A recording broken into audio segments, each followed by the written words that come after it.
So now that we have a system where more and more men discover that no matter how hard they try, woman will not be available for them. They will not get to experience sex, intimacy, love, fatherhood, family life. It's simply not available because women choose them away and compete for the best men. We have every reason to believe that that has a strong effect on men's motivation system. The way men should react in this situation is to become depressed and have strong reactions that can hopefully motivate a more successful mating strategy.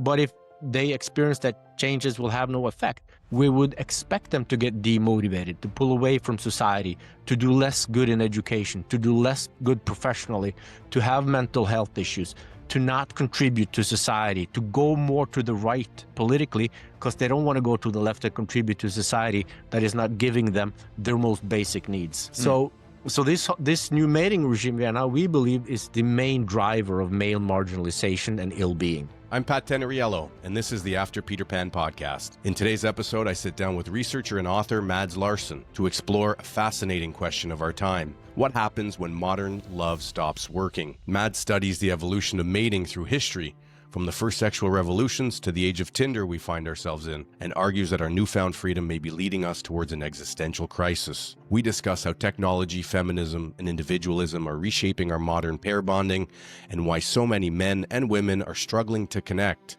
and what this means for society. Enjoy the episode. How do you talk about the work that you do, Mads? Because when I Google you, it says journalist. When I hear you speak, you talk about kind of macro problems of population collapse, but then you also talk about pair bonding and mating strategies. How do you describe the work that you do? I'm a researcher. I was a journalist a long time ago. I haven't been a journalist for 20 years. It's just, Norwegian Wikipedia isn't updated. So when people search for me, they find a researcher and novelist, which is what I did a long time ago. Now I'm a researcher. Oh, well, that's interesting. So was it a career pivot? Because I'm going through a career pivot myself. So I'm always interested to learn more about that. What made you make the switch? Yeah, no, I've had several professions. My first one was as a journalist for one of the large Norwegian dailies, and then I became a novelist, and then I've done other things, and then I went back to academia in 2015 and started UCLA, where I took a couple of degrees there, and I came back to Norway 4 years ago. Okay. Well, that makes sense, because I heard you speak on some of the podcasts that you've done in the past, where the work that you do, the research that you do, is tied to literature. I thought that was really interesting. So tell me a little bit about that. Like, how do you take literature from the past and draw the conclusions that you've drawn, like in this book that you've written? Yeah, so I'm a literary scholar. That's what my degree's in. But then, as a researcher, I want to understand human thought and behavior. And at the beginning of my time at UCLA, I just went through all the different theories and approaches available, and concluded that if you want to understand human thought and behavior at a deeper level, there is no other way than by using the evolutionary sciences. So I became an evolutionary scholar. But instead of doing quantitative surveys, I study literature. If you want to study the past and see how humans thought and behaved then, literature are the best sources we have. That's you get an insight into the mental worlds of those who came before us. So in this project, I wanted to understand why we have stopped making babies and why mating has become dysfunctional. And to do that, I had to investigate the history of mating. And mating has always been one of the main themes in literature. Mating is the most foundational, important aspect of every society. If that falls apart, you lose your society. So, and we've been on this amazing journey in the West since around 1200, you could say.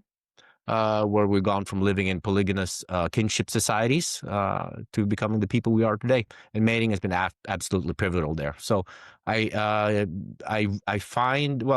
read up, of course, on the evolutionary literature, the historical literature, many different fields, and then to make my contribution, I look at pivotal, illuminating works of literature to see how our ancestors in the past struggled with transitions similar to the one that we're going through today. And identified three pivotal points in that history: the West first, second, and third sexual revolution in the years around year 1200, 1750, and 1968, respectively. And I'm also then predicting that we will soon be having a fourth sexual revolution to adapt to the technologies of the fourth industrial revolution, AI, etc. That was a big surprise to me when you talk about multiple sexual revolutions. Of course, we think that we're constantly blazing a new path. You know, people who don't Yeah. study history, that may come as a surprise that there have been sexual revolutions. The one in the 60s wasn't the first one.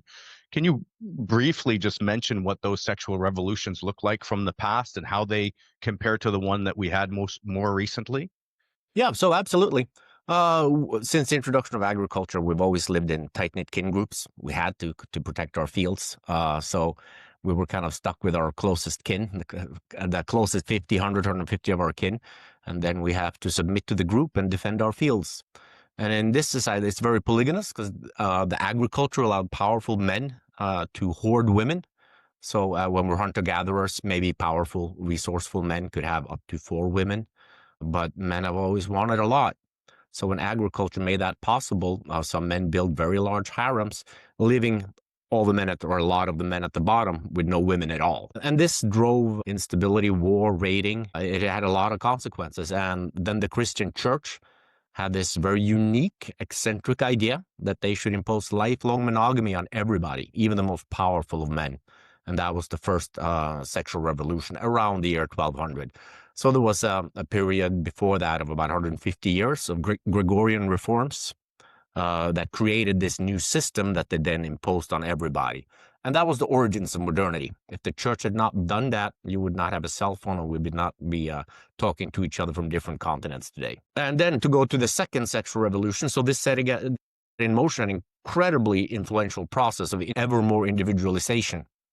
So when we lived in kin groups, you had to commit to your kin group because they were everything. Their strength, their functionality decided what kind of life you could have. So you had to submit to that group. And then when these kin groups were dissolved and we moved into nuclear families of 3 generations under the feudal order, this changed Western psychology and made us more and more and more and more individualistic. And this culminated around 1750 when we first tried to implement individual mate choice. So all through human history, for sure, Homo sapiens, 300,000 years. And I would argue adamantly that this has probably been how we've practiced pair bonding since the invention of it or the evolution of it 4 million years ago. We've always had forms of arranged marriage. People have not been free to choose their long or short-time mates. But we're humans. We want to make our own choices. And around 750, our psychology had become so individualistic. And we had gotten wage labor, and women had moved away from family for jobs. And this is when young people started making their own choices. This was around 1750. And that went terribly. It was a very high increase in illegitimacy, doubling, tripling, quadrupling across Western Europe, because women would then often choose the most attractive men, or at least men that had higher partner value than they did. And these men were more than happy to have sex with these women and often seduced them and said, of course, if you get pregnant, I will marry you. And when they got pregnant, the men ran away. So that was a very high burden to place on women because we didn't have birth control and we didn't have sufficient prosperity to implement that system that we have now implemented around 1968 with individual mate choice.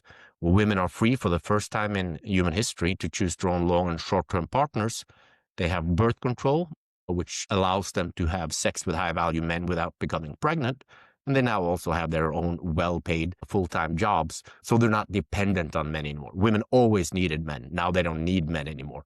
And that is the core explanation for the fertility crisis we're facing today. Fascinating, and we're certainly going to get into that. So just to reiterate what you shared, when I think of sexual revolution, I assume it means liberalization of sex, but that's not, if I understood that correctly, the first one was actually the opposite. We were living in harems, there was polygyny, and the church came in, there was a Gregorian reforms, and it actually took us into more of into where we are today in terms of, it created the modern world. And then the second one in the 1750 was people were moving away from home, that created more freedom, a lot of children out of wedlock. And then there was a need so that was a second sexual revolution. And then there was a need to kind of go back to something that was a bit more traditional, for lack of a better word. Yeah, we just didn't have an environment that supported individual mate choice, the cost for women were just simply too high. That's when the romanticism, that cultural movement, reattached marriage, reattached copulation to marriage. So now you were supposed to only have sex within a lifelong marriage of deep love that never ended. All these different mating ideologies we have these utopias that it's being sold through, and those utopias tend also not to deliver. The same with the mating ideology of confluent love, which underpins our current mating regime. In the 1960s and way before that, this has evolved. This had evolved for, it came to Scandinavia in 1839 in the first piece of literature, and then you could say in the late 1700s you had women writers that advocated this. And the utopia was that if we could just free ourselves from old oppressive culture, then all men and women would be free to live out their erotic and romantic desires. It was the same thing as with romantic love that we had since the 1800s until confluent love. That utopia simply couldn't deliver on its promise because it was based on faulty assumptions about human nature. How confident are you in the literature that you've studied to be able to draw these conclusions? Do we know for certain? Would you say we have a high confidence level? Like, how do you describe the support, the research support in talking this way? So in terms of which aspect by it, because this is, of course, I start 6 million years ago, and then I move rather quickly forward to around 1200, and then I go into detail about the Western evolution of the last 800. Are there any particular aspects that you want me to go into depth in? So yeah, I mean, it's an overarching answer. It's very confident. If there's any parts in the book where I speculate, I account for that. But there's been quite a lot of research done on this already. What I've done is drawn this together and put it within an evolutionary frame, which allows me to explain why things are the way they are. Yeah, I would say a high degree of confidence, but if there are any particular elements of it, I'd be happy to discuss those in depth. And is it applicable to the whole world or only parts of the world? Yeah, so what I'm a specialist in, I've chosen the Western world, and the region that I've gathered, that I use case studies from, is the Nordic journey. So you want to be as specific as you want, because we all share the same mating psychology, but then culture is also very important. So I could tell you very little about how this evolved in China. But what we see today is that to those parts of the world where this new Western mating regime has spread, they have the same issues with low fertility. It's something, and as we'll get to later, we've created the first societies in human history with free women who are free to choose their own partners. And if you want, we can also go into details why, because we have always had arranged marriage, women didn't evolve the traits and skills necessary to conduct pair bonding on their own to an extent where we can have the pair bonding and reproduction at sufficient levels. So, yeah, if you want to discuss that, we can get into that also. So it's just, it's a very unique situation. After 4 million years of pair bonding, individuals are now free to make their own choices. And there were probably some very solid reasons for why no previous societies were able to pull that off. And as we see with our societies now, we are steering towards self-eradication without low fertility. So unless we're able to find some cultural solutions to this, our societies will disappear, and the world will be taken over by the nations who do not have free women today. And personally, I would very much like for that not to happen. I would like us to solve this because I'm a big fan of free women and individual mate choice in general, also for men. Yeah. So how about, it's really interesting because at the macro level, this is a big problem that it seems to me not enough people are talking about. For the longest time, we thought about population as there are too many human beings on this planet. Then you have some very well-known figures like Elon Musk talking about how this is humanity's biggest problem. And all of a sudden that conversation seems to be switching, although I would still, albeit slowly, perhaps too slowly, climate change still dominates the public discourse. Maybe what we can do is just talk a little bit about, frame the macro problem here. Is this a small problem? Is it a big problem in relation to other big problems humanity has? Tell us a little bit about that. Of all the problems we have, it is by far the largest. It's an existential threat. And we know that unless we're able to turn this very hard macro trend around that we see across the world in all the nations, more or less with free women, we know with mathematical certainty that we will all disappear. In Norway, we have a fertility rate of 1.4, in Korea, it's 0.7. If you don't turn that around, we will disappear. It sounds really weird to us modern people that somehow we have to have children, that somehow women need to be pregnant and have children, that is offensive or misogynistic. But it is unfortunately an iron law of evolution that we have to reproduce our populations in order to exist. And now we're not doing it to the necessary extent. So it's not going to take that many generations before things really start falling apart. But if we don't fix this, yeah, we're done for.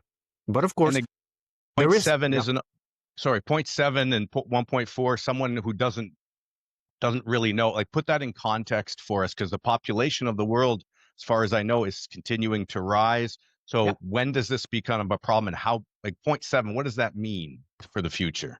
Well, we can start with 1.4, which is the rate in Norway, England, Canada too, I believe. It means that for each generation, we lose a third of the children. So in Norway, in 3 generations, where there are 100 kids today, there will be 30 kids. So that's a pretty rapid decline. But that is if we can maintain today's 1.4. South Korea was at around Norway's level in 2012. They're now at 0.7. They will lose 2/3 of their children for every generation, which means that in South Korea, there's 100 children today. In 3 generations, there will be 4. That means that their country will be empty and fall apart. And in 4 generations, it will be 1 child. So yeah, it's these. But what's kind of deceiving is that if you look at future populations over the next decades, as you say, the world's population will continue to grow, and also in nations, it will seem for a few generations that not much is happening, and then it will entirely collapse. It will just cascade, because what's happening is the population gets older and older and older, and then when those large generations disappear and die, you'll have much smaller generations, and they will decline so rapidly that you will have a slow decline first, and then a very rapid decline. And that decline will begin roughly in 3 generations. Is that correct? It depends. When they do those studies, they also include immigration. They account for the aging of the populations. So precisely when that cascade will begin, I don't know. I haven't calculated that. I haven't done those numbers myself. It's more interesting, I think, to look at the declining generation size. It gives you a more honest impression of what it is that is happening, what is happening with our populations. Although for still a while, you won't have that very strong decline in total population numbers. You will just have really old people and not too many workers and young children. And why doesn't immigration work? Because in Canada, we're all, our doors have been open for a long time. We're very open to immigration. Why doesn't that work to solve this problem? Because those immigrants that we import are also human beings with the same evolved mating psychology. So when we in Norway take in immigrants from parts of the world that may have a fertility rate of 5, 4, or 3, the underlying, not too expressed explanation for why our societies in this century started taking in so many immigrants, like in Norway before 2000, we had very few. Now I believe it's around 20%, depending on how you define immigrant. So we've taken in a lot of people, which props up our population numbers. But these immigrants, within 5 to 15 years, they have entirely adapted to the local fertility ideals. So in Norway, the immigrant fertility rate slightly above 1.4, and in Denmark, it's actually slightly below the fertility rate of native populations. So through immigration, what you do is you're taking people from high fertility environments, and then you're taking them to ultra low fertility environments, and they adapt. Most of them. There's some variation, but as a whole, immigrants very quickly adapt to the fertility ideals of the country to which they emigrate. Wow. Well, you made some very shocking claims that I think listeners, we just assume climate change is the most pressing issue of our generation. That's what we're led to believe. So it's a shocking statement that we face eradication if we don't get our heads out of the sand and do something about this. So the next question is, what can we do about it? And maybe where we can go here, Mads, is to talk to us a little bit about the current, like, how do you talk about confluent dating or pair bonding is our modern mating practice. What does that mean? Yeah, so we've had different ideologies the last 800 years. Before that, before we became Christian and lived in feudal states, we believed in heroic love, what we today would term a rape culture. It means that a woman had to love the greatest warrior. More practically, if some men showed up and killed your father or husband, you now belong to them. This is what we've done throughout human history. During the agricultural period, to a very high degree as hunters and gatherers, to a smaller degree. Women, female sexuality is the most important resource over which men compete, and this is how it's always been. This is reproduction is the central element of all life. This is very important, but we moderns, we've kind of lost sight of it. And it seems like something that shouldn't be that important. But now that it's become dysfunctional, we will see how that makes us disappear. And then we had around 1200, in the 1100s on the continent in Europe, evolved an ideology of courtly love, which its function was to take away the foundation for heroic love and let us transition to companionate love. So for these Gregorian reforms, their two biggest elements were lifelong monogamy and female consent. So under heroic love, there's no such thing as female consent. If the man is more powerful, he is now your man. And with female consent, courtly love tried to convince high-value men, high-status men, powerful men, that before they had sex with a woman, they first had to win her over through sophisticated social interaction, through performing deeds, to show that they are invested in a potential pair bond. And then when a woman's promiscuous attraction system and pair bonding attraction system are activated, that's when the man can have sex with her. So it was just this long propaganda campaign through literature to make powerful men accept female consent. So in Norway, this was introduced to literature, Tristan and Isolde, the legend of Tristan, in 1226. And then by around 1300, the aristocratic warriors of the king had accepted this new ideology. And by 1350s, commoners too were convinced of the sanctity of female consent and lifelong monogamy. But in reality, you can't live by that ideology. It's very exaggerated, and it claims that if you just get this love, this female consent, then two souls merge that are meant for each other, and you will have lifelong, strong love, never fades, and you'll never want to have sex with anyone else. So that was an ideological propaganda campaign spread through stories, fiction, through literature, through ballads, etc. The reality was companionate love, which means just don't be focused on, this is arranged marriage. Your parents hook you up with someone else with a similar mate value, and your job is to put up with each other and work your asses off to keep as many children alive through the winter as you can. So it was a very pragmatic ideology. It's a peasant. It's an ideology for peasants who live on the margins and have a really hard time reproducing their numbers. And then around 1750, we had a new transitional ideology, a libertine love, where people just first thought, well, let's just make our own choices. Let's just sleep around. Let's just give in to our desires and lusts. And many did that, and this was a thing from around 1750 and then for a few decades across Europe, where people, small groups, experimented with this, and it went very poorly. This was not a good deal for women because they had a tendency to get pregnant, and you just couldn't build a society on it with that level of prosperity, and poor birth control was had at this time. So then came the new ideology of romantic love, which tried to tie together, again, as I mentioned, copulation and pair bond to make people wait with having sex until they were married. So that got the illegitimacy rates to start, or at least contributed to it after 1850. And in romantic love, a man and a woman, they're born as half people. And then you find your other half and you merge, and love lasts forever. And you have wonderful children. This is how you self-realize through this pair bond. And it's supposed to be the breadwinner housewife model. This was the utopia. If just all men can work and have their women at home to take care of the children, then everyone would be happy. And after World War II in the 1950s, we were able to implement this utopia across the West because of post-World War II prosperity. So nearly everyone married. They married early, started having children up very quickly, and then discovered that breadwinner housewife utopia wasn't that much of a utopia for everyone, and that love doesn't last forever, even if your wife can stay at home. And this culminated with with a famous revolution around 1968. This process was actually started around 1953 by high value men led by Hugh Hefner, the founder of Playboy. What they're campaigning for is that high value men, they said just men, but this is of course only available to a very small proportion of men, that just because a man wanted to enjoy a woman and have sex with her, he didn't want to be financially responsible for her for life, which was the case before. You wanted a woman, you had to marry her. That was the deal. While these men, they just wanted to have sex and enjoy many women, and they didn't want to be responsible for them.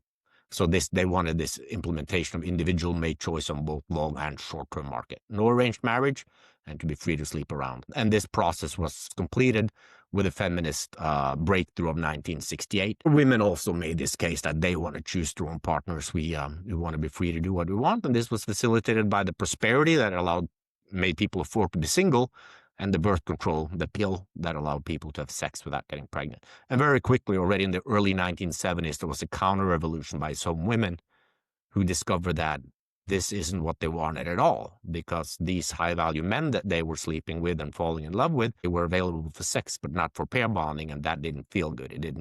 It traumatized many women that they could just have sex with this man, but then not get that relationship that they also desired. And this is the regime of confident love that we live in today, and there the main values are reward, convenience, and individualistic self-realization. So as an individual, man and woman, you're supposed to self-realize not only through long-term pair bonding, but you're supposed to have exciting sex when you're single. You're supposed to self-realize that way too. And you stay in that relationship for as long as it's rewarding and convenient. You're not supposed to necessarily sacrifice for your children or for your family or for your local community, which was the case with earlier ideologies. And why isn't it working? For several reasons. So to understand what's happening now on both short and long-term markets, we have to return to what I mentioned earlier. Humans have two attraction systems. The original one is the promiscuous attraction system. This is from when we were apes who mated promiscuously, which is what most animals do. That means that the men compete for status. So the women will know with whom to mate, and then women channel reproductive opportunities to the men at the top of that pyramid because they have the best genes for that environment. And then women are stuck with the pregnancy and with the offspring and have to take care of that. So if men are only going to contribute with sperm, then they're going to select only the best men because their genes are all they get.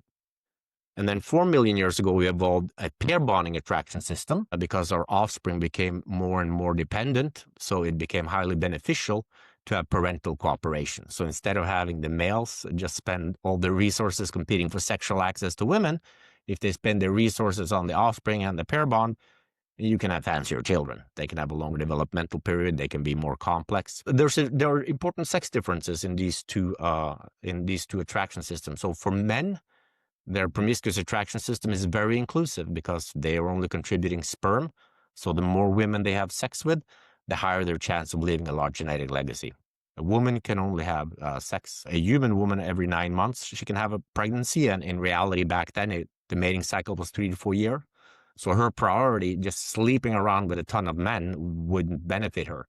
For her, she wanted the best possible genes and or the highest paternal contribution. So ideally a man with as good as genes as possible, and in addition, who would then willing to have a pair bond and invest in the child.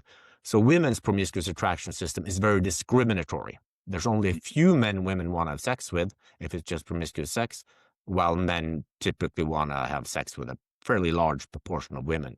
While the pair bonding attraction system is very similar. In monogamous regimes like ours, we mate assortatively, meaning that a man and a woman of similar mate value decide to pair bond.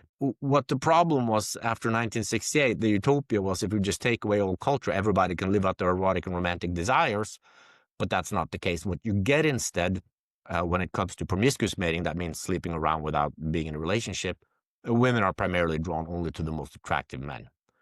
So what happens is that a very large proportion of men do not get to participate, and then you get very high competition among women for the remainder, the men at the top that are good enough for that kind of promiscuous sex. And then because there's so few high-value men on short-term mating markets, and so many women, those women, when they compete for those men at the top, very few of them get to pair bond with them because there simply aren't enough high-value men.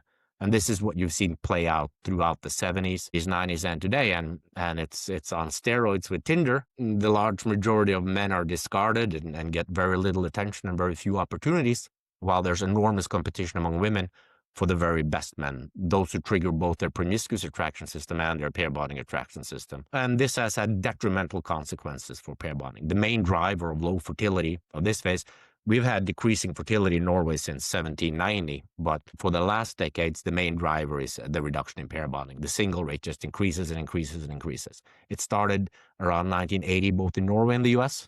So in the previous regimes, the European regimes earlier, that was known, a unique feature of it was how high the number of non-married women there were.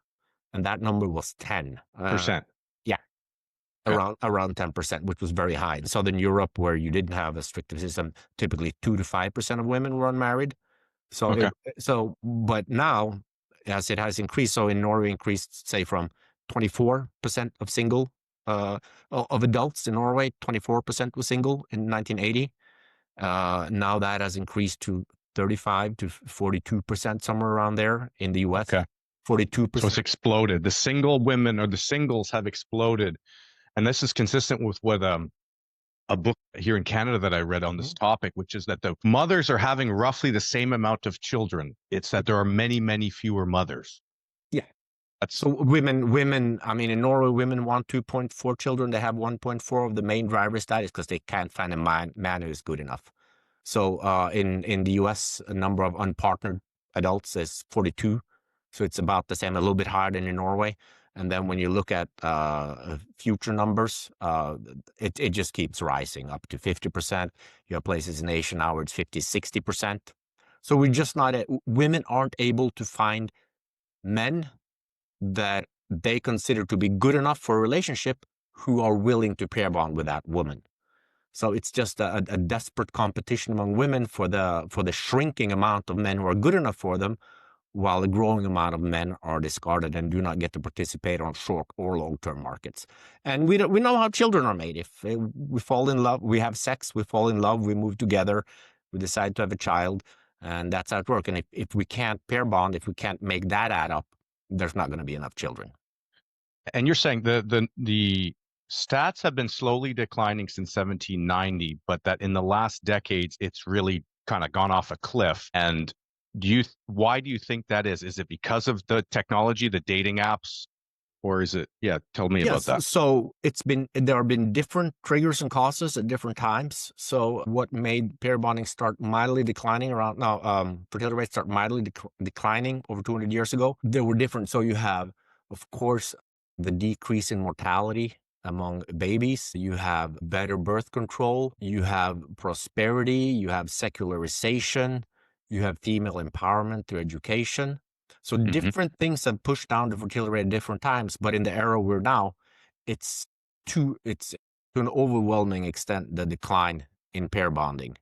And the reason for that, I'm working on an article now with two other scholars that we will publish in not too long, where we're making an argument for why this is happening. So you have to separate the short-term market and the long-term market. The short-term market is getting all the attention. People seem to think that the reason people aren't becoming couples anymore is because men watch porn, have low testosterone, weak sperm, poor flirting skills, right-wing politics, or that Tinder is the cost of this, that if we can just fix these things, then we'd pair bond again and have children. Well, we argue that is probably not the case. It would help, but the effect wouldn't be large. Maybe it would slow down the increase in the single rate, but it wouldn't be able to turn around, we believe. So what's happening on the short-term market is what we talked about. We just have this technology that is pretty much maximally unfortunate if you want pair bonding and reproduction, where women are then given very easy. So in the 1968, they were now culturally permitted to start sleeping around with the most attractive men. But with Tinder, they get so easy access to them that so much of women's dating effort go to the very best men, with whom it's very unlikely that any pair bonding will result from it. So if we could fix that, it would have a positive effect, probably not sufficient effect. So if we go one level down, what is it, this pair bonding attraction system, what is its function? What is it does? And what has changed so dramatically now? So 4 million years ago, when we evolved pair bonding, this system had two different functions, one for women and one for men, or two main at least. So for women, they needed access to men's resources because their offspring became more demanding. For men then, and especially the low-value men who were not permitted to reproduce to any particular extent in the previous promiscuous regime, this pair bonding attraction system gave them access to female sexuality.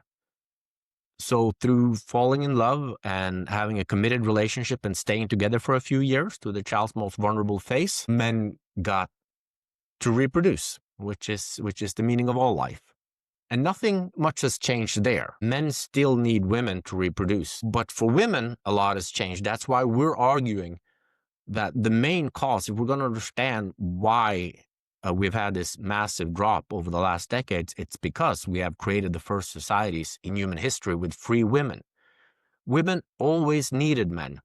When the love that they evolved for men 4 million years ago was only strong enough to facilitate sufficient pair bonding and reproduction in environments that were much poorer and dangerous than ours. So the difference between having a man or not could be the difference between life and death for a woman and her offspring. So what's happened now is that women are not only before and also back then throughout the ages, through arranged marriage, family and kin and local environment would pressure women into pair bonding with someone of similar mate value instead of just getting pregnant with a more attractive man, which she could also do. But then she would be stuck with a child alone, and her parents would have to foot the bill, basically. You needed their resources instead. So women have always been coerced into pair bonding. Now they're not being that anymore. They can choose their own partners for the first time. And they can have sex with high-value men without becoming pregnant because of birth control. And they have their own jobs that allow them to have great lives as singles. So when women no longer need a man, and at times women needed men desperately. It was just absolute for biological and cultural reasons.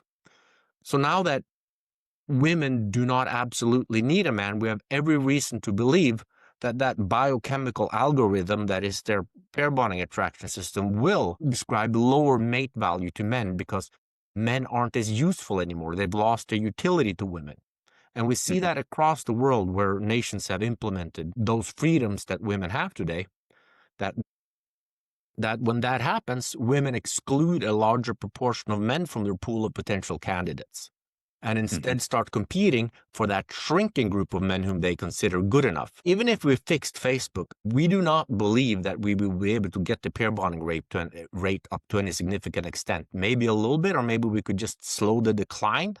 But because men have lost so much value to women, because women do not need them, we have every reason to believe that they ascribe lower value to men, and therefore we're going to have fewer matches in this environment. How do they?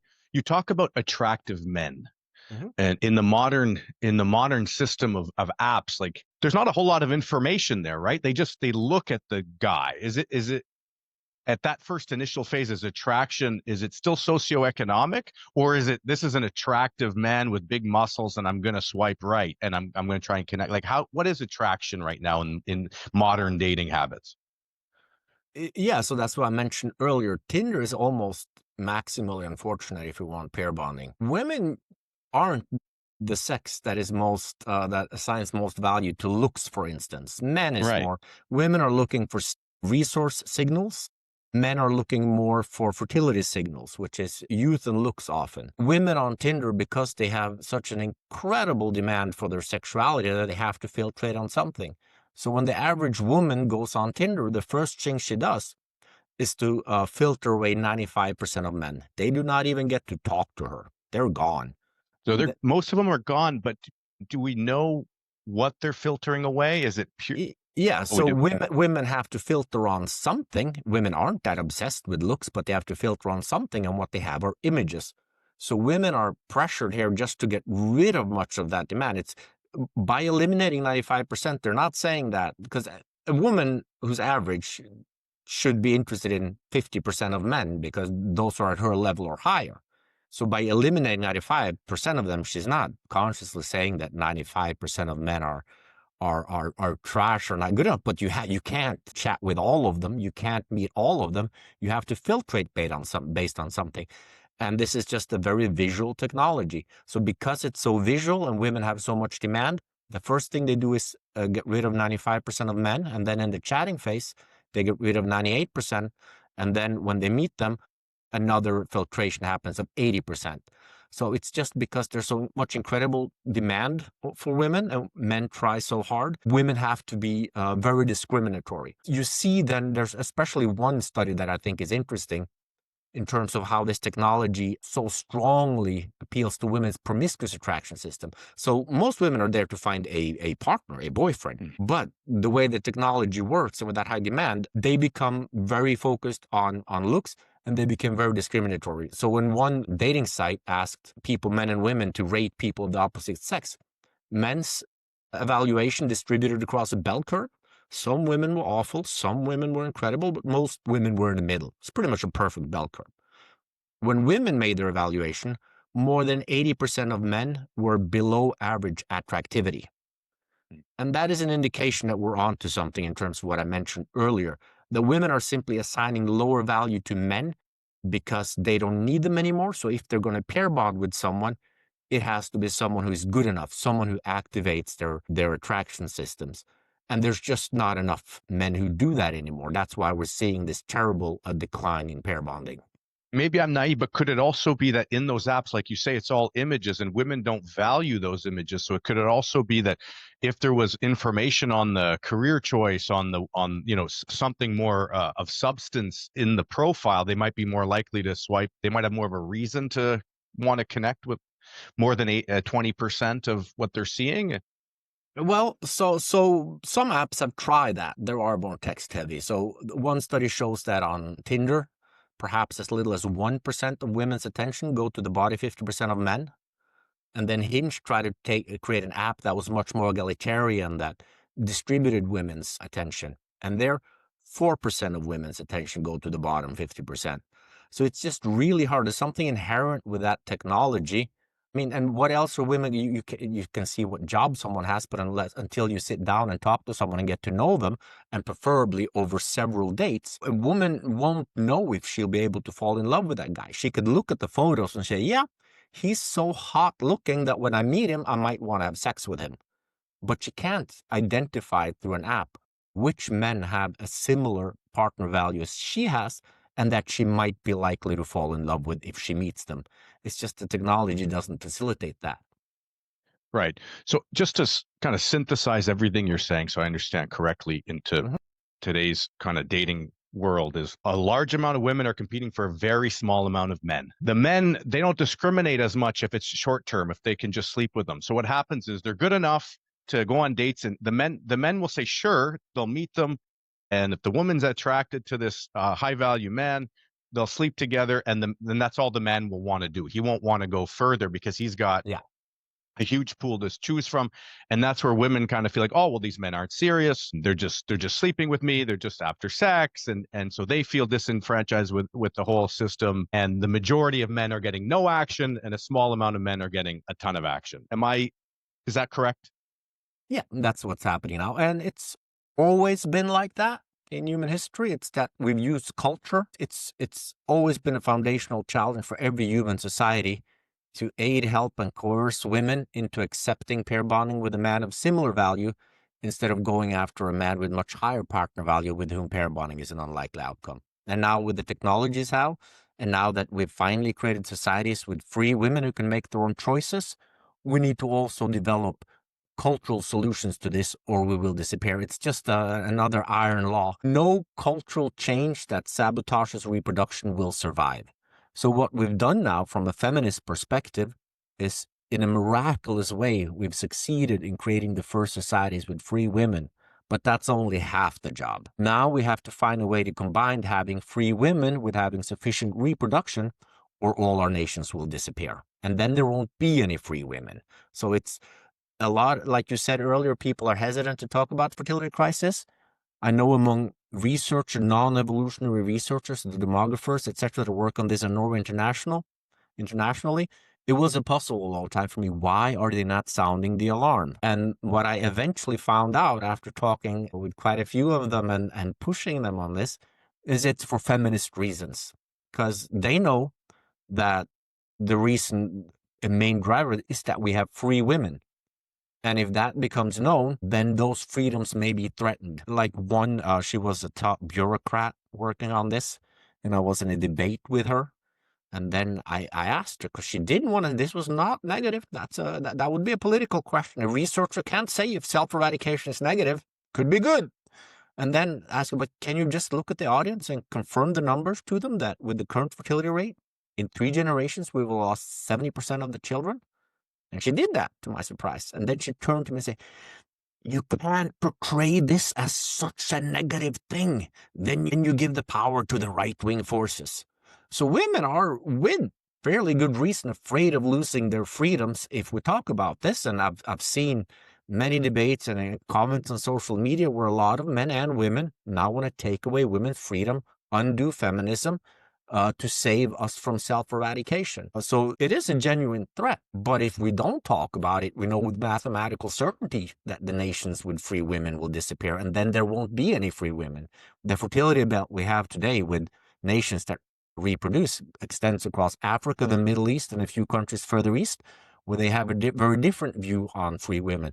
So my argument that I'm trying to encourage people and nations to do is to start experimenting so we can solve that. Do the other half of this job, not just create free women, but then also create the solutions in the societies that can have free women and still exist. Yeah, so you're obviously not advocating for us to go backwards or to eliminate women's rights. Absolutely You're not. saying continue the job. What in practice, what could that look like? What would be some creative ways to put forward some solutions? Yeah, so I can tell you what we're arguing for in this article that we're coming out with in not too long, that we consider is the most realistic solution to this. So the facts are, men aren't good enough for free women. They just never evolved that level of attraction to be attracted to enough men in environments where women don't need them.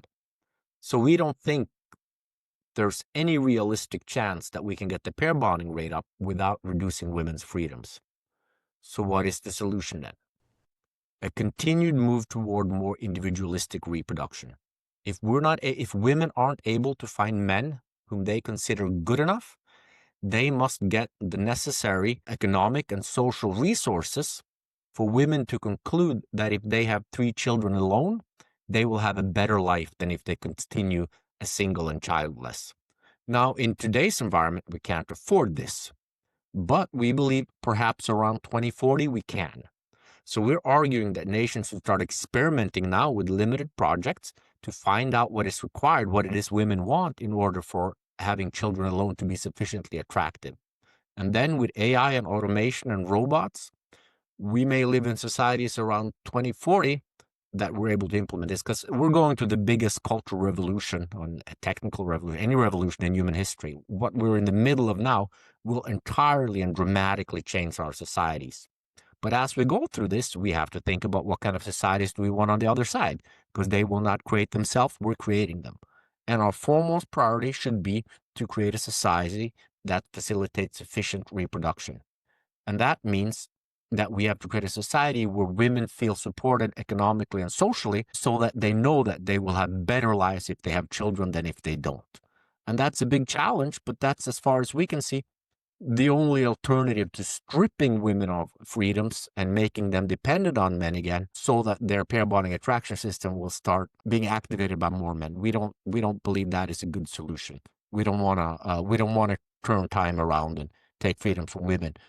And then to us, it appears like the only alternative is to facilitate that women can have children alone. And also, the good news for men is that in the 20s, experts believe that perhaps as early as in that decade, we'll have artificial womb technology, so we'll be able to extend that opportunity to men as well, so men can achieve reproductive equality with women in the future.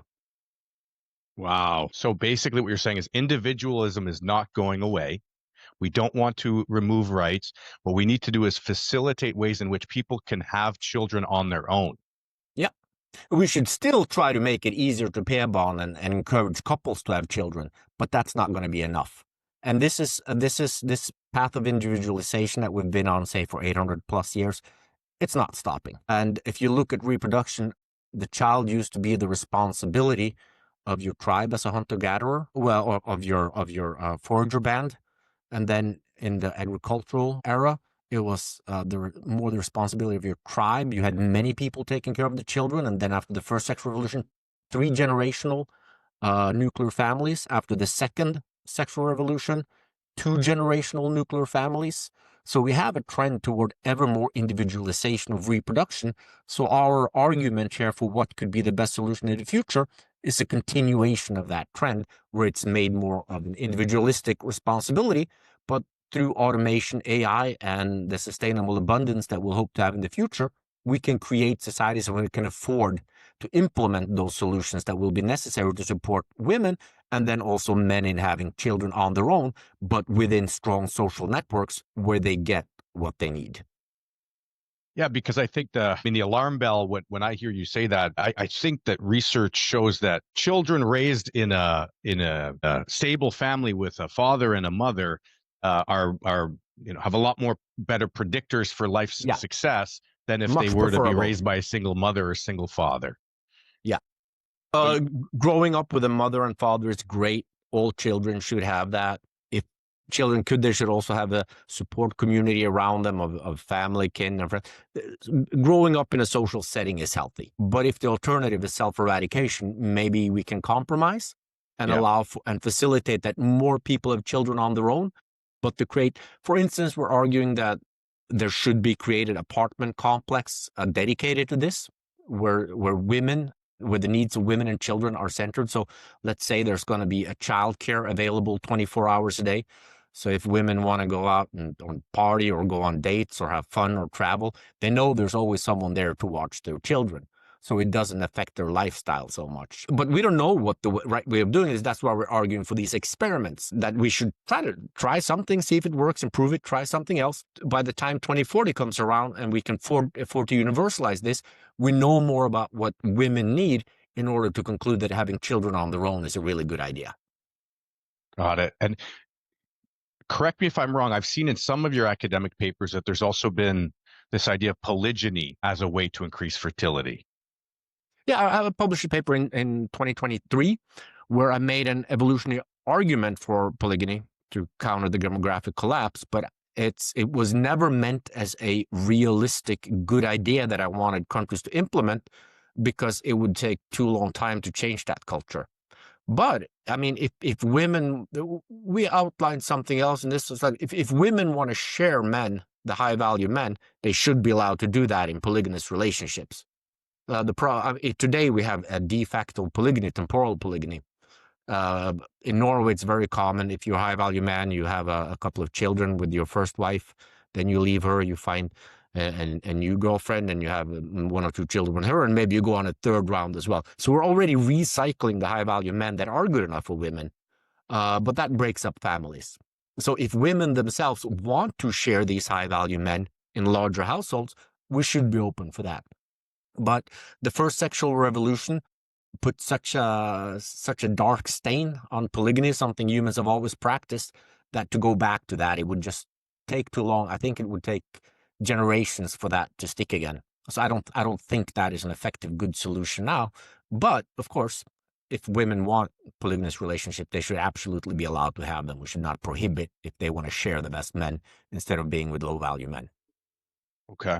Now, between now and technology enabling us to potentially do some of these experiments, which are, I mean, it's pretty crazy to think about, but between now and then, if I'm a single man on the dating market, not getting a lot of connections, is there anything practical that I can do, or am I just screwed to try and increase my likelihood of pair bond?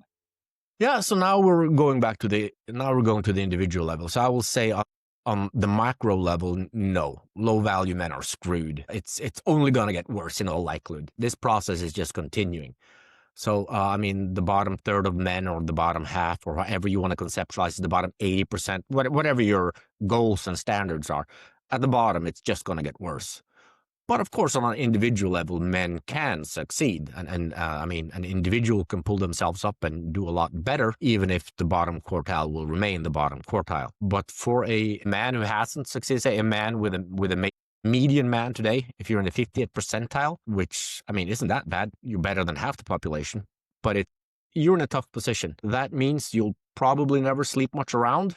That's promiscuous sex isn't going to be available to you, but you still have a chance at pair bonding. The majority of people still pair bond. So maybe around 2040, the single rate there will be more singles than couples, but there's still more couples than singles today. So there is a chance of finding a girlfriend. But the main arena for this has become the dating apps, and that is really hard for the median man. One calculation, the median man perhaps has to expect to work around 30, work his way through 30,000 profiles of women or more in order to earn a mating opportunity. And then the question is, do you really want to spend your life that way? 30,000 profiles, that's a lot of hours in front of that tiny screen. So it is hard. It is really, this mating era that we lived in now, it's the empowerment of women.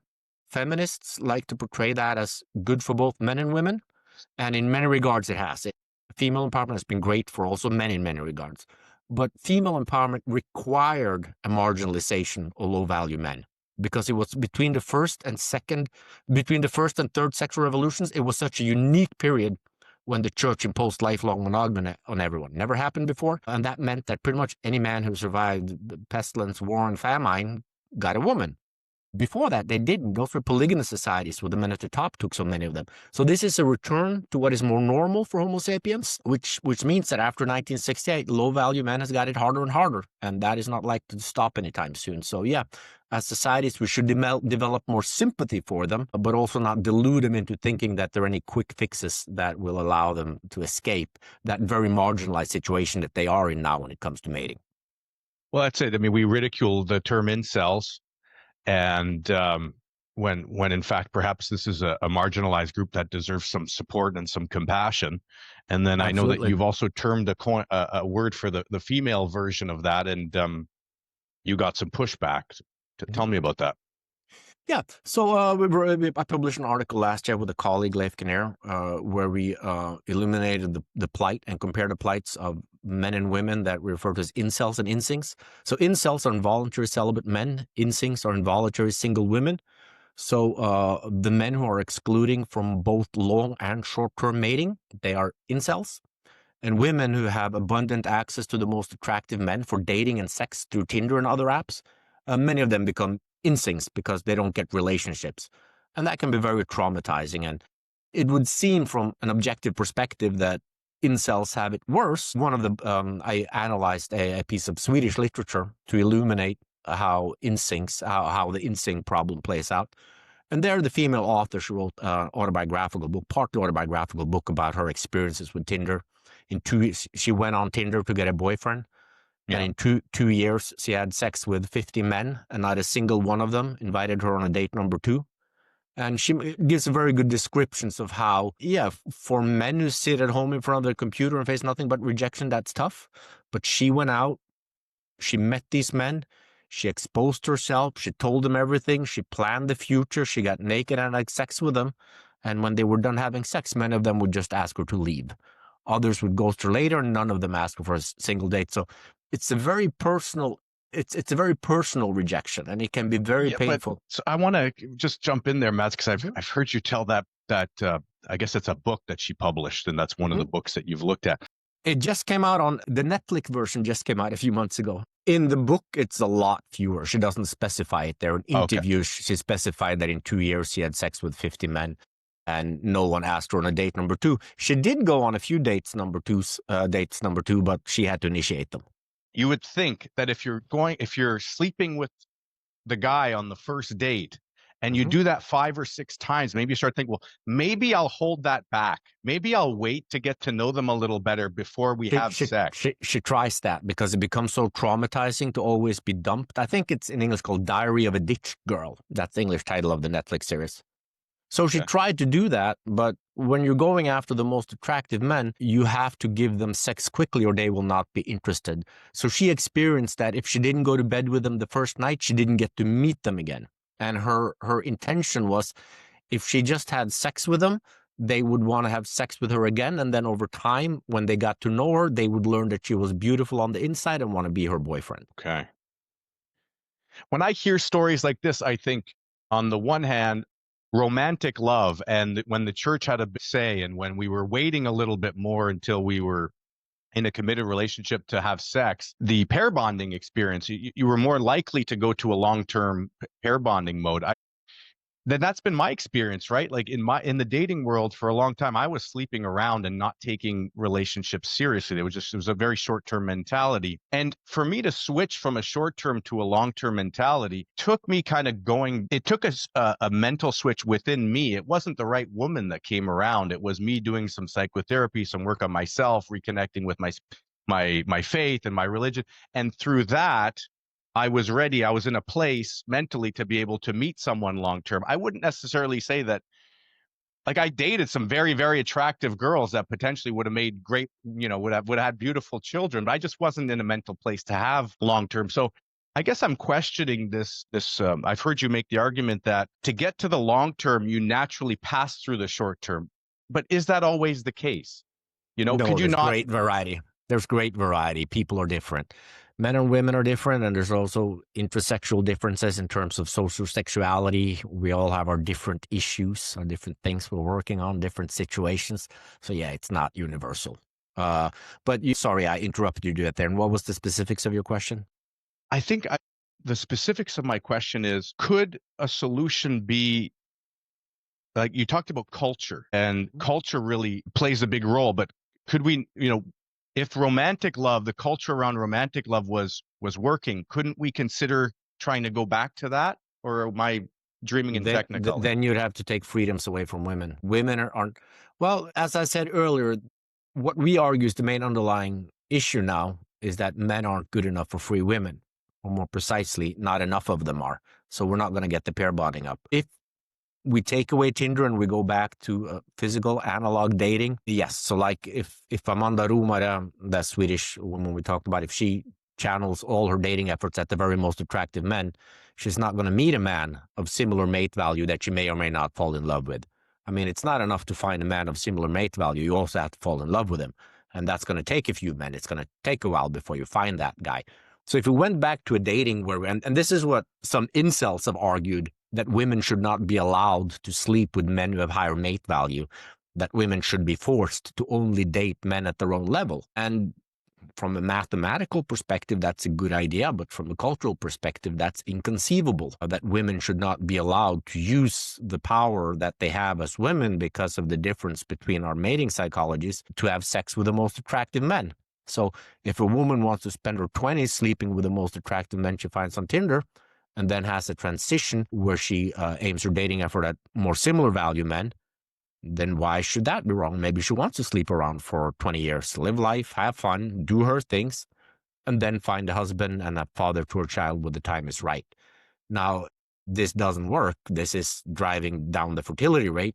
The longer a woman waits with that pair bonding phase and having her first child, the fewer children she's likely to have. So that's not going to solve the fertility crisis. At least in Norway and many Western countries, we place the value of free women higher than existence. I mean, in Norway, I know if we can't solve this without taking freedoms from women, we will self-eradicate. We do not have a will to exist without free women in my nation. We are the most feminist society that has ever existed. So we have to look at that. How can we solve this without taking women's freedoms away? Now, in some nations, I'm sure they will start experimenting with taking freedoms away, and they have abortion in the U.S. In countries, in some Eastern European countries, Russia, China, they are starting to bite at women's freedoms. But I know in Norway that's not going to happen. So returning to the past with that kind of dating patterns, we can make that kind of dating available, but giving the underlying main driver, according to us, that men are no longer good enough for women, just connecting women with men in the same percentiles as they are mating value wise isn't going to solve it, because women aren't going to fall in love with those men. For assortative mating to add up in a monogamous regime, a woman in the 50th percentile has to think that a man in the 50th percentile is a good match. And we don't think we have a reason to believe that that is the case anymore. But when I hear you talk about this, I see the problem not as women's freedoms, but more this short-term mentality. Like, could we not give people the same amount of freedoms, but help them to understand that this short-term way that they're seeing mating, it's detrimental to what they actually want long-term. And so could it, like education and values, and getting them to take a step back and look at it long-term. Do you follow what I'm saying? Yeah, on an individual level, that's a good idea. If you have a male or a female friend in this case, most relevantly, a female friend, and she's meeting a lot of men from Tinder, they all have much higher partner value than she has. For them to then understand what's going on, and I've done this in Norway through my dissemination to the public and also to talking with female friends. Once they understand why these men they meet on Tinder aren't available for pair bonding, it's not because they're pigs, it's just because they have a lot of alternatives because they're a lot more attractive than the women they typically date. So for individual women, you can solve it that way. And then in the macro, that would probably have a mildly positive effect on pair bonding rates and reproduction. But the underlying problem is that, as I said, as I repeated a few times, men in general are no longer good enough because women are free. So if a woman in the 50th percentile won't match with a man in the 50th percentile, there will be fewer couples. Like we see now, the adult population in Norway and the US, around over 40% are single. Norway a little bit liver, so in the US 42, and in Norway the range 35 to 42, and this is going up to 50. We're going to catch up with the Asians, get up to 50, perhaps 60 even. And this is because there aren't enough good enough men for women. So at the macro level, this isn't going to help. There is a trend now with in-person dating, like you have these single meets, etc. And men simply won't go there because all they do, they just get rejected. So women want to meet men in real life and fall in love and pair bond with them, but it has to be men that they consider to be good enough for them, or they won't have any sexual passion for them. They don't want to sleep with them. They're not going to fall in love with them. They're not going to want to live with them. They're not going to want to have children with them, because that pair bonding attraction system, it's a biochemical algorithm that calculates the stimuli. And for women's pair bonding attraction system, its main function was to gain access to men's resources because our offspring becoming more dependent. And now that women don't need those resources, they will require more from a partner, and then there are fewer men who are good enough. It's discouraging.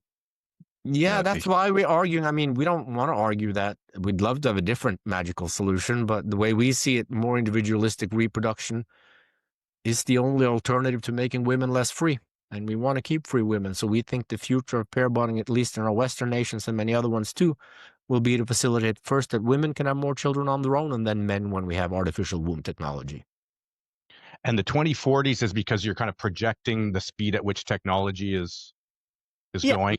That's from all the experts talking about this, worth listening to. That's around where it converges, that by 2040, we can have, I mean, there are more rapid estimates. You have people now talking, very learned and smart people, saying that this could be possible already in the early 2030s. Ray Kurzweil, his estimate is now early 20s for developed countries and late 2030s for the rest of the world. He tends to always be right, but I'm going to be more conservative on this one and say, let's plan for 2040.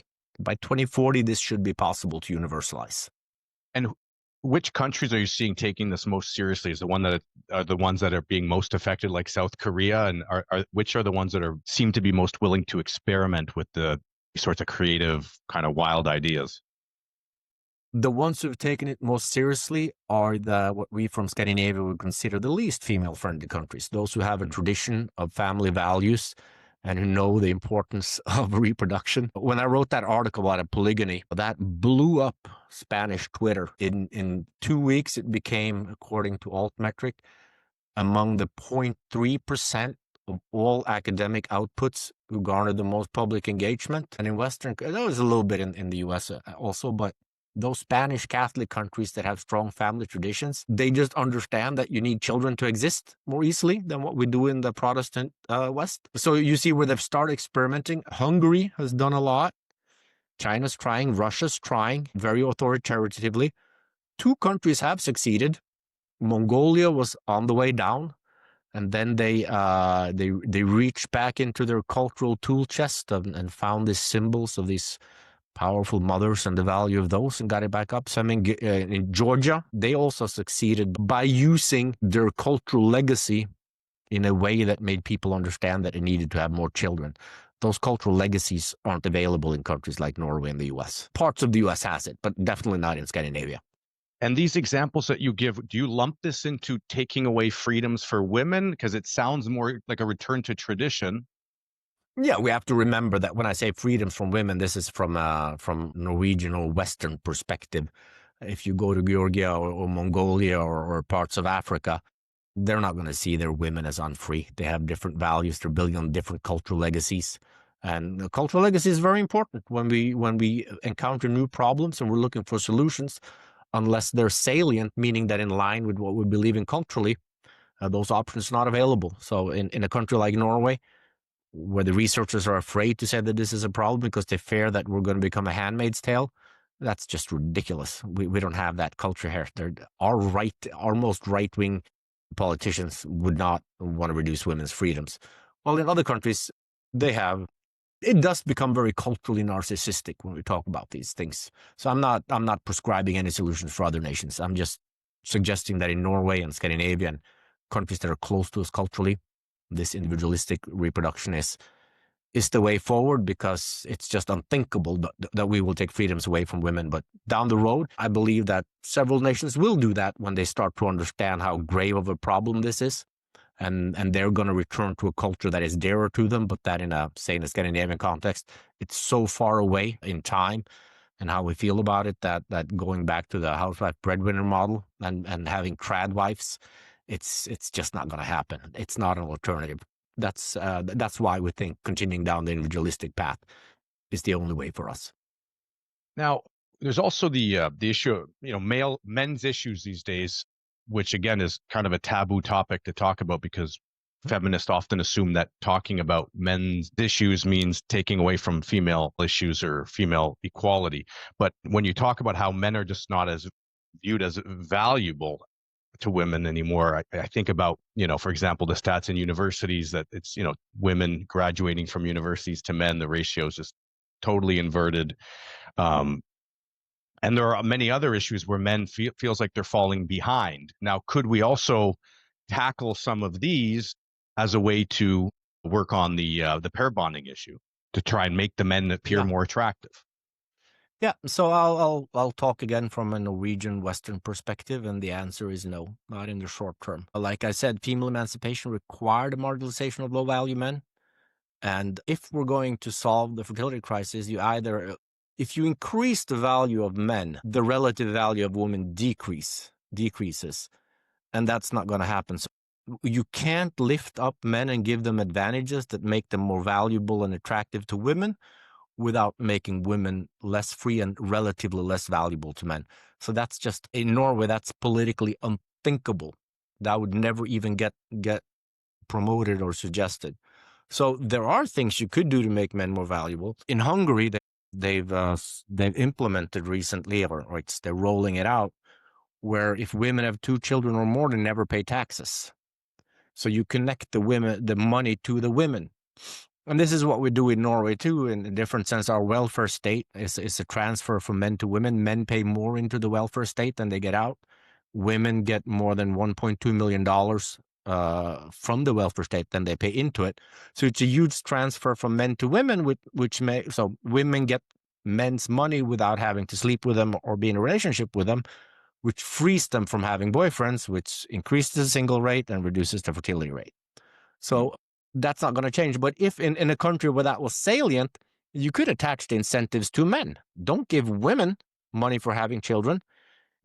Attach the incentives to men. So if a woman pair bonds with a man and has children, then the family will have more money. That would be a way to make men more attractive through channeling incentives towards men. That would be unthinkable in Scandinavia and in very many countries. I don't think that would fly at all.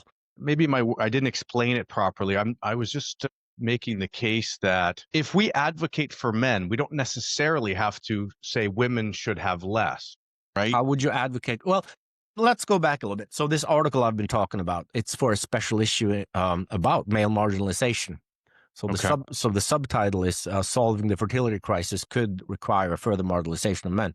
So if we're to understand male marginalization, we believe the main aspect you have to look at is mating.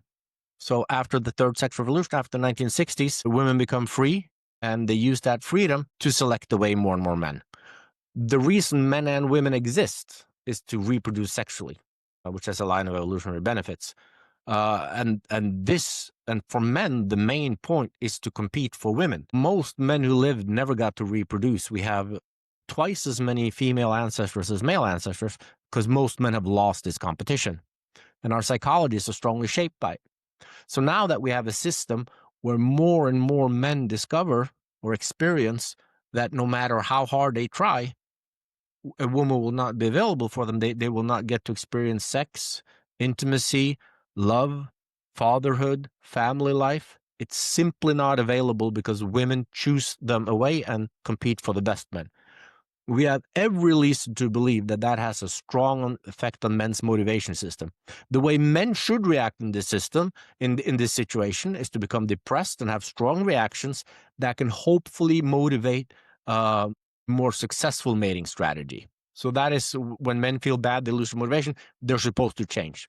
But if they experience that changes will have no effect, we would expect them to get demotivated, to pull away from society, to do less good in education, to do less good professionally, to have mental health issues, to not contribute to society, to go more to the right politically because they don't want to go to the left and contribute to society that is not giving them their most basic needs. So this new mating regime now, we believe, is the main driver of male marginalization and ill-being. So then the question is, what are you supposed to do then? Well, in our countries, we can't start distributing women to men again. We can't have a system as the church imposed with lifelong monogamy where every man gets a woman. Now that would work, and that will probably have a magnificent effect for men, but it would be at a cost to women who would have to have sex in pair bond with men they are not attracted to. So it's, I'm sure there are many things we could do for men to make them feel better. And we've had 3 government-appointed commissions this century in Norway to see, to explore this and see if there are any solutions. And what they've come up with is utter confusion and nonsense because they're not allowed to look at this. So in the last commission that came out a few years ago, they weren't even allowed to look at mating. So it's really hard to find answers. It's really hard for governments to relate to this because we've come off of such a strong feminist period, and then to try to reconceptualize things to help men, it's hard because we insist that feminism is good for men also. So the minister who commissioned this latest men's exploration, she said before they started the work that she wanted them to conclude that the reason men were marginalized was because they weren't sufficiently feminist, and if they became more feminist, we could all be happy together. So they're not willing to cede that the emancipation of women required the marginalization of low-value men. And then when you don't understand the mechanisms, it's really hard to do something about it. How would you respond when people would take issue and say, well, I don't live just to procreate and to mate? Even my male friends, I got male friends who say they love that freedom of not wanting to get married and not having kids. And when I say, well, it's like, man, having a kid is like the biggest adventure you'll ever have in your life. And I'm trying to push them to do it. And they're saying, I don't want it. A lot of women today, they're focused on their career. They're in their 40s. They say, I don't want kids. I'm very happy alone. How do you respond to that? Well, us modern individualists tend to think that way. It's important to remember, because you're talking about now we're talking about mental health, how we feel. Your emotions do not work for you. They work for your genes. Your genes coded your emotions into you to make, the meaning of life is no mystery. The meaning of absolutely all life is to replicate DNA. These organisms exist to replicate DNA. And those emotions that DNA program into us mammals are there to maximize our ability to reproduce. So if you're not doing that, if you're not accepting the obligation from your master, which are your genes, you can get a little depressed. It can have effects. But of course, we moderns, we're pretty good. You can have great lives without children. Many people do. We can do all kinds of things that are not in the interest of our genes, especially because of the pill. We invented birth control, which is maybe the most influential invention ever. It's at least up there. And that's why that's also a core aspect of a fertility crisis. Our genes did not program us to go around and really want children. That's not how it works. Evolution It's a little bit more sloppy, not sloppy. It puts in you, yeah, you're gonna have a penis. It's gonna be horny a lot of the time. You're gonna want to have sex with that woman, and then yeah, you're gonna fall in love. Oh, you're gonna think she's incredible. You're gonna want to live with her. You're gonna be around her all the time. And that was enough, because then if you have sex enough time, you tended to get pregnant. So we have a mild drive to becoming parents. We want to be fathers to extent. You don't wake up in the morning with a raging dad boner and say, oh, I need a child. I need to become a dad. And because we've now cut off the connection between sex and reproduction, we can choose to be our own masters. We don't need to work for our genes. We can just live our lives, have as great of a time as we can, and then die without having children, and then see our society. Well, we won't be there to see our societies die a few generations later, but yeah, it is voluntary. We don't need to obey our genes. We become so smart and advanced that can we free ourselves from that. But if we don't fix the fertility crisis, we will also free ourselves from existence entirely. I've heard you talk about happiness and meaning in the past. I really like you. You have quite a definition of how you define those words. We throw those words around a lot. I'd love to hear you just walk us through that. What brings someone meaning, joy, happiness? Yeah, so we developed an evolutionary model for well-being. So we use three terms that we define in a specific way. Happiness plus meaning equals well-being. So well-being is how good you're doing. And happiness, that is a reward you get from your organism for succeeding individualistically, which means you're solving adaptively relevant problems. You're surviving and reproducing. So you're able to have friends, you're able to succeed professionally, you're able to get a girlfriend. You have all these things that you strive for and that you get rewarded with temporary happiness. Goes back to a baseline usually. But we also have culture. We also work for our communities. What makes humans unique is our incredible ability to work, to cooperate flexibly.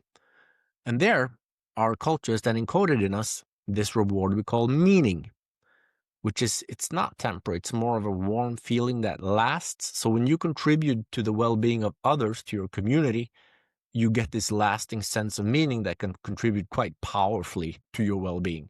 And it can also, it's so strong that you can only get so happy, but there's almost no limits to meaning. Look at suicide bombers. They're so convinced that they're doing the best for their community that they're even willing to blow themselves up and forfeit their own life, because that sense of meaning can be so strong and rewarding.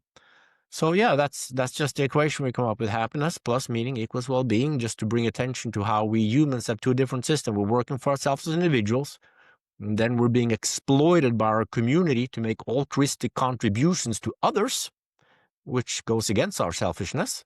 But when we live up to these cultural ideals, this intense sense of meaning can be so rewarding that we dedicate our lives to helping others instead of just ourselves. I like that a lot. Could this equation tie in with pair bonding and everything we've talked about with population collapse? Yeah, it's interesting because that's both. So individual success from an evolutionary perspective is to survive and reproduce. The irony there, of course, is that when people have children, they become less happy. That's a bump in, and the strongest hypothesis for why that is because we evolved to live in groups, in forager bands, in tribes. We didn't evolve to live alone, atomized in an apartment with that little baby that is so demanding. So maybe that's the reason for it. We don't quite know why. But also there's a meaning aspect to it, because your community needs children. So you also feel that you're living up to cultural ideals, which gives you meaning, but that's not as strong anymore now. Maybe not as much in 2025. Maybe this was more a few decades ago, but it's still a factor.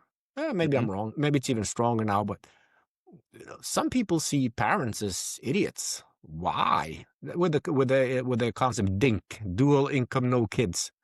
You idiots are getting up in the morning and taking all the children and wasting your life while we're just focusing on individualistic, hedonistic indulgence. So it's that cultural pressure before there wasn't tremendous cultural pressure on people to pair bond and have children. It was the most important thing, and you would be ostracized. The punishment could be quite severe. The cost of it was huge. After 1968, we celebrate it. You go, girl. You go, guy.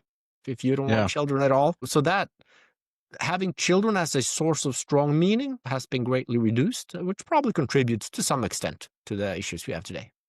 And that reminds me, it seems to me like society lies to young people when in the education system and other places where we make them think that our careers will be the most meaningful thing that we do in our life. Mm-hmm. And so I feel like that ties into this, because career would be more on the happiness side, I suppose. Meaning is more on the community, family Yeah. side. Do you agree with that? That we make young people believe that again, it's back to that individualism. Yeah. But it's not true. Yeah, the modern world, the post-1968 world, has not delivered on its promises in many regards, in terms of, both happiness, meaning, how people are feeling, becoming atomized. We've become extremely individualistic, but way more individualistic than what we evolved for. And that's not making people happy. The thing was that when we were hunter and gatherers over the past 2 million years, we were quite individualistic. We were part of forager bands. If somebody annoyed us too much, we moved on, found a new band. We were quite flexible and free. It wasn't that tight. But with agriculture, we moved into these really tight-knit kin groups, way too tight for what we evolved for.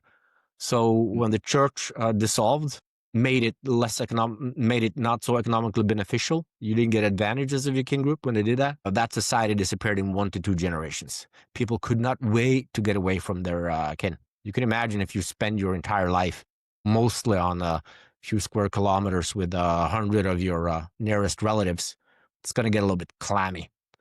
So we broke up from that with the first sexual revolution. And then we've just gotten more and more individualistic, and now we've gone way too far compared to what our emotions are calibrated for. But I don't see any brakes on this clown car. I'm thinking that the next opportunity is in this post-2040 society. We have to create that society. We have to use the evolutionary sciences as a perspective to when we think of how we're going to facilitate enough reproduction. How can we get the pair bonding rate up? How can we make people happier? How can we organize in a way that is good for our evolved nature? That should be a strong focus, and we should start working on that right away. Mads, if someone wants to learn more about your work and wants to follow along, what's the best place to do that? Google Scholar. Just search for my name there. You get a list of all my publications. Also, ResearchGate is good, but it's the same. Google Scholar, you see the title of all the publications, and usually there's a link there you can press, and if it's open access, you can read it, and if it isn't, you can't. And if you really want to read something, ResearchGate is great because there you can just push a button on anything I've published and I'll give it to you for free. It's just this patented technology where I can't give it to you for free unless you have pushed a button and I've pushed a button. So you can get all my articles and books for free at ResearchGate by just pushing request. Okay, I'll put that in the description of the episode. And also you can send, if you could post a link to the open access version of Stories of Love from Vikings to Tinder, that would be cool, so people can read that book for free. That's my main work that I really want people that are interested in these topics to read. It covers so much of what we talked about today. Perfect. I will do. I like to end every episode, Mads, with this question. Growing up means something different to everyone. Everyone has their own growing up story. What does growing up mean to you, Mads? No idea.